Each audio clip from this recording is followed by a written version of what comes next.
Here we will explore how Americans perceived the Vietnam War in 1964 and 1965 through the lens of television and print journalism, and consider how media shaped public opinion and the narrative around the escalating conflict in Vietnam. This channel's mission is to challenge the Vietnam orthodoxy. Much of what you know about the Vietnam War is either incomplete or false. To support this channel and its mission, please subscribe and like the video. In the mid-1960s, television and newspapers were the primary sources of news for most Americans. The Vietnam War, though geographically distant, was brought into American homes through vivid TV broadcasts and detailed newspaper reports. This period saw an increasing focus on the war, as US involvement deepened following incidents such as the Gulf of Tonkin and the subsequent deployment of combat troops. The Gulf of Tonkin incident in August 1964 was a turning point in American involvement in Vietnam. Reports of North Vietnamese attacks on US destroyers led to the Gulf of Tonkin Resolution, granting President Lyndon B. Johnson broad military powers. CBS Evening News covered the incident extensively.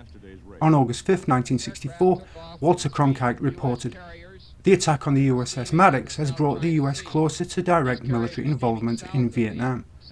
The President has called for a measured response to ensure the security of American forces in the region." As the US began its air campaign and increased troop presence, media coverage intensified. Newspapers across the country provided detailed reports on the developments. The New York Times published an article on February 8, 1965, following the Viet Cong attack on Pleiku. The attack on the US airbase at Pleiku represents a significant escalation in Viet Cong activity. President Johnson has authorized retaliatory strikes, signaling a new phase in the conflict. Local newspapers also played a crucial role in shaping public perception. The Dallas Morning News, on February 10, 1965, editorialized, "Our boys are now more directly involved in the fight against communism in Vietnam. The nation must stand united behind our troops and their mission." The arrival of the first US combat troops in March 1965 was a significant milestone. Media coverage highlighted the seriousness of the situation. NBC News reported the landing of Marines at Da Nang on March 8, 1965. Chet Huntley stated, "Today, the United States has taken a major step by landing combat troops in Vietnam. The 3,500 Marines landing at Da Nang will fortify the airbase and support South Vietnamese forces in their struggle against the Viet Cong." The Los Angeles Times provided detailed coverage of the event on March 9, 1965, noting, "The landing of US Marines at Da Nang marks a new chapter in the Vietnam War. These troops are here to establish a defensive perimeter and ensure the safety of American personnel and interests." Television and print media also focused on the human dimension of the conflict, bringing stories of soldiers and their families to the forefront. These stories helped personalize the war for the American public. A poignant report from the Chicago Tribune on April 20, 1965 highlighted the experiences of soldiers and their families. Private First Class John Williams, stationed at Da Nang, writes to his family about the heat, the tension, and his hope for a swift resolution. His mother, anxiously awaiting his return, finds solace in his letters. Similarly, an NBC News segment on May 1, 1965 featured interviews with soldiers' families. One mother tearfully expressed, "I just pray every day for my son's safety. The news from Vietnam is so frightening, and all we can do is wait and hope." As US involvement grew, so did the political and public discourse.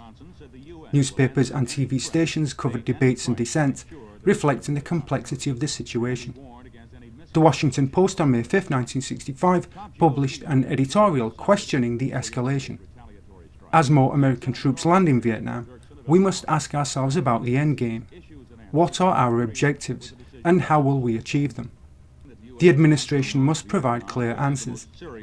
Conversely, the Houston Chronicle supported the administration's actions in a May 10, 1965 editorial. "Our government's decision to increase troop presence in Vietnam is a necessary step to combat the communist threat. We must trust our leaders to guide us through this challenging time." The media played a critical role in shaping public sentiment, with coverage reflecting and influencing opinions across the nation. A notable example was the broadcast by CBS on June 20, 1965, where journalist Morley Safer reported on a village being burned by US Marines. His stark narration, "This is what the war in Vietnam looks like," and the accompanying footage caused widespread shock and re-evaluation of US tactics and objectives. Local papers also mirrored the growing unease. The San Francisco Chronicle on June 22, 1965 featured letters to the editor expressing concern. "I fear that our involvement in Vietnam is becoming a quagmire. We need to reconsider our strategy before more American lives are lost." Coverage also included the voices of soldiers, offering insights into their experiences and perspectives. These personal accounts were vital in providing a fuller picture of the war's impact. A New York Times feature on July 15, 1965, quoted a soldier stationed in Vietnam. "We're here to do a job, but it's tough. The jungle, the constant threat of ambush, it's unlike anything we trained for. We're trying to make a difference, but it's hard to see the end." Similarly, an ABC News segment on August 5, 1965 included interviews with soldiers reflecting on their mission. One soldier remarked, "It's a challenging environment, but we're committed to helping the South Vietnamese. It's tough, but we believe in our cause." The media's portrayal of the Vietnam War had significant effects on the home front. Families of soldiers, as well as the general public, relied on news reports to understand the conflict. A notable report from the Boston Globe on August 10, 1965, captured the mood of a community sending its young men to war. The town of Hingham held a send-off for local boys heading to Vietnam. There were tears, prayers, and a collective hope for their safe return. Television reports also brought the war's reality into homes. An NBC News broadcast on September 15, 1965, showcased the emotional farewell of a soldier's family. The anchor noted, "For many families, the wait for their loved ones to return is filled with anxiety and hope. These are the true faces of the war." The period of 1964 and 1965 was pivotal in the Vietnam War, with American involvement escalating significantly. Television and print journalism played crucial roles in shaping public perception and discourse about the war. Through detailed reports, personal stories, and critical editorials, the media provided a comprehensive view of the situation in Vietnam, influencing the American public's understanding and attitudes.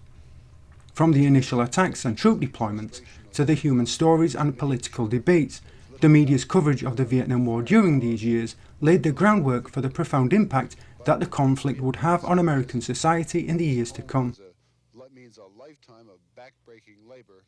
It will take more than presidential promises to convince him that we are on his side. Morley Safer, CBS News, near the village of Cam Nhi.